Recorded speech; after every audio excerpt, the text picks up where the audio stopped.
Boa tarde, turma! E hoje é sexta-feira, dia 26 de junho, último dia de aula da semana. É sexta-feira. E hoje nós vamos iniciar nossa aula com língua portuguesa.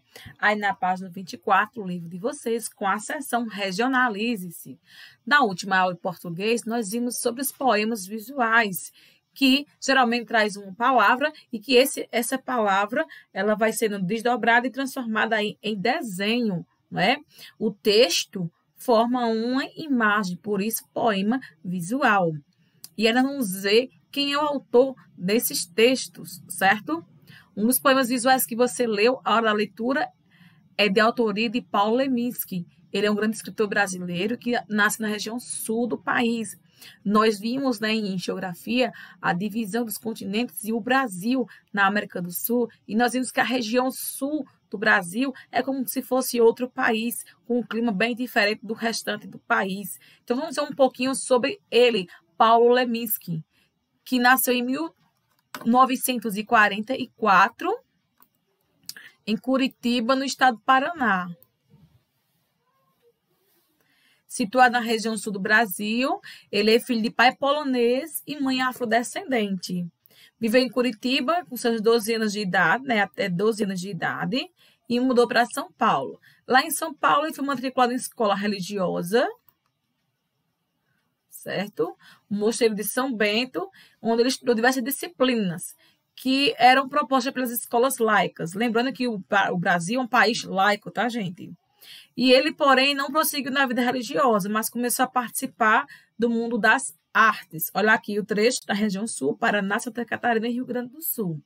Lembrando que esse texto nós estamos vendo agora, né, a biografia dele. E nós vimos no texto a biografia, né, que ele não é de ficção, ele é real, né? E aí, quando ele viajou para Belo Horizonte, ele participou da Semana Nacional de Poesia, na Vanguarda.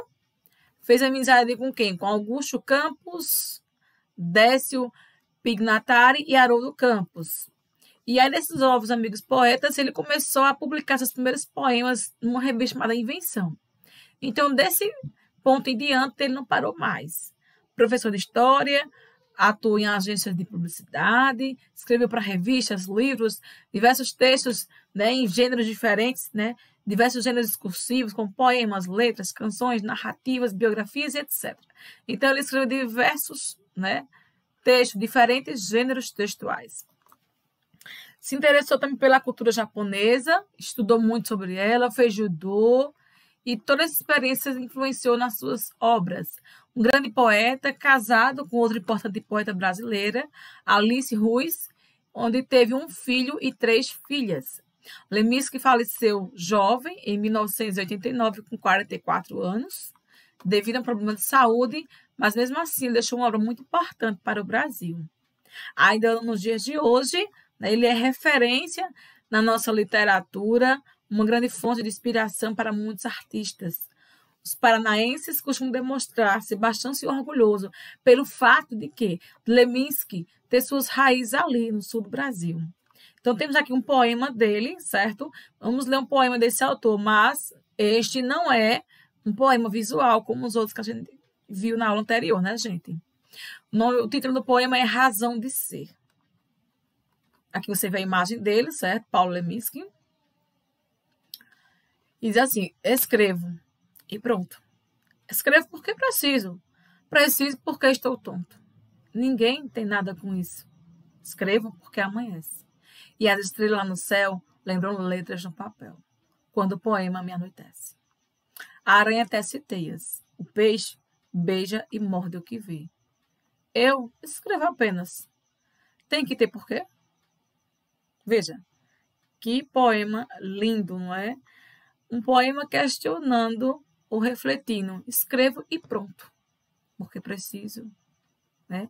Ninguém tem nada com isso. Então, ele escreve porque ele gosta, né, de uma inspiração. E aí, você conhece a história de Paulo Leminski. E aí, converse com seus professores e colegas. Se você não vive na região sul do Brasil, nós vivemos na região nordeste, não é isso? Ou não vive em Curitiba, nós vivemos em Águas Belas, Pernambuco. Conte aos seus colegas se você conhece essa região do nosso país ou que você já viu interessante por lá. Você conhece alguma coisa sobre a região sul? Se não conhece pessoalmente, conhece pela TV, pela internet. Ah, eu sei que lá tem cidades assim, tem o frio, tem o vinho, tem o que lá? O que é que você conhece da região sul? Certo? Segundo pontinho, você já conhecia, já tinha ouvido falar de Paulo Leminski? Ah, tia, eu já nunca ouvi falar, primeira vez. E o que você achou da história dele, da biografia dele? Achou interessante, feia, bonita? É um cara que tem talento, é um bom escritor. Você gostou do poema dele?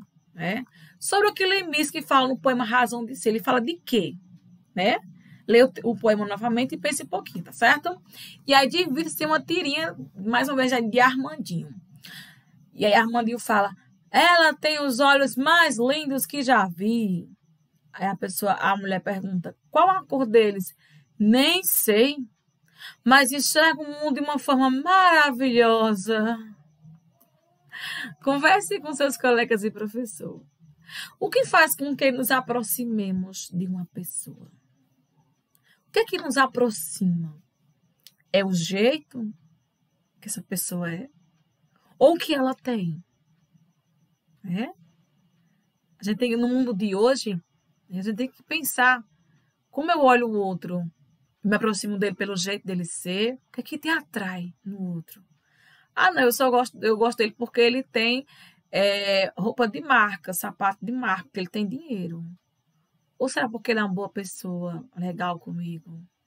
Já pensou nisso? O que faz com que uma amizade se desenvolva?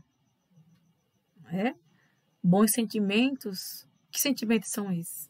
Veja, o menino falou que ela tem os olhos mais lindos, mas não sabe nem a cor, né? Mas enxerga o mundo de uma forma maravilhosa. O que importa é isso, né? Não importa a cor, mas ela tem os olhos mais lindos que eu já vi, mesmo sem eu saber a cor. Interessante? Muito bem. Na página 27, temos a complementar de vocês. Lembrando que você vai colocar isso aí, só as respostas no seu caderno, tá, gente? A Porta do Meu Coração, de Thelma Guimarães. Eu vou ler o texto para vocês responderem as perguntinhas, tá? E iam crescendo. Não muito. Sorte. Nenhum deles havia repetido de ano. O tempo passava e iam crescendo. Doutor, a Ângela está muito alta. Tem 16 anos e está da altura do pai. O César, meu caçula, está muito baixinho. Doutor Eduardo, achando graça, perguntou. A senhora pensa que eu vou fazer o milagre de encolher ou esticar